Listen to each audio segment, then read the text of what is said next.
સુરત શહેરના cyber crime સેલે એક મોટી સફળતા હાંસલ કરતા 7.56 લાખ રૂપિયાના ટાસ્ક ફોર્સ કેસમાં નાસ્તા ફરતા આરોપીને અમદાવાદથી ઝડપી પાડ્યો છે।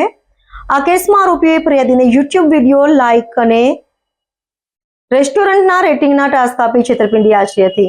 સુરત શહેરના સાયબર ક્રાઇમ સેલે એક મોટી સફળતા હાંસલ કરતા 7.56 લાખ રૂપિયાના ટાસ્ક ફોર્સ કેસમાં નાસ્તા ફરતા આરોપીને અમદાવાદથી ઝડપી પાડ્યો છે।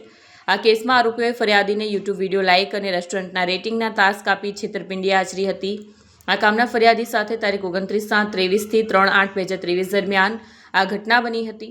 આરોપીઓએ ફરિયાદીના વોટ્સએપ પર એક નંબર ઉપરથી સંપર્ક કરી પોતાની ઓળખ દિલ્હીની કિક સ્ટાર્ટર લિમિટેડની માયા તરીકે આપી હતી। આ ઉપરાંત ટેલિગ્રામ પર લિંક મોકલી વાતચીત કરવામાં આવી હતી। આરોપીઓએ પૂર્વ આયોજિત કાવતરા અંતર્ગત ફરિયાદીને યુટ્યુબના વિડીયો લાઇક કોમેન્ટ અને વિવિધ રેસ્ટોરન્ટના રેટિંગના ટાસ્ક પૂરા કરાવ્યા। ત્યારબાદ પ્રીમિયમ ટાસ્ક પૂરા કરવાનું કહીને લોભામણી લાલચ આપી।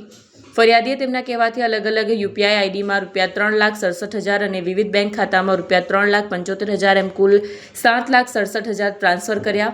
ફરિયાદીને વિશ્વાસમાં લેવા આરોપીઓએ ટુકડે ટુકડે કરી માત્ર ₹10,150 પરત કર્યા। બાકીના ₹7,56,850ના પરત ન આપતા ફરિયાદીએ છેતરપિંડીનો અહેસાસ થતાં 18/9/2023ના રોજ સાયબર ક્રાઇમ પોલીસ સ્ટેશનમાં ફરિયાદ નોંધાવી હતી। આ કેસની તપાસ દરમિયાન અગાઉ સુરત અને અમદાવાદથી કુલ 6 આરોપીઓની ધરપકડ કરવામાં આવી ચૂકી છે। સાયબર ક્રાઇમ ટીમે ટેકનિકલ વર્કઆઉટના આધારે નાસ્તા આરોપી સંજય મહેન્દ્ર પટેલને અમદાવાદ ખાતેથી ઝડપી કાયદેસરની કાર્યવાહી હાથ ધરી છે।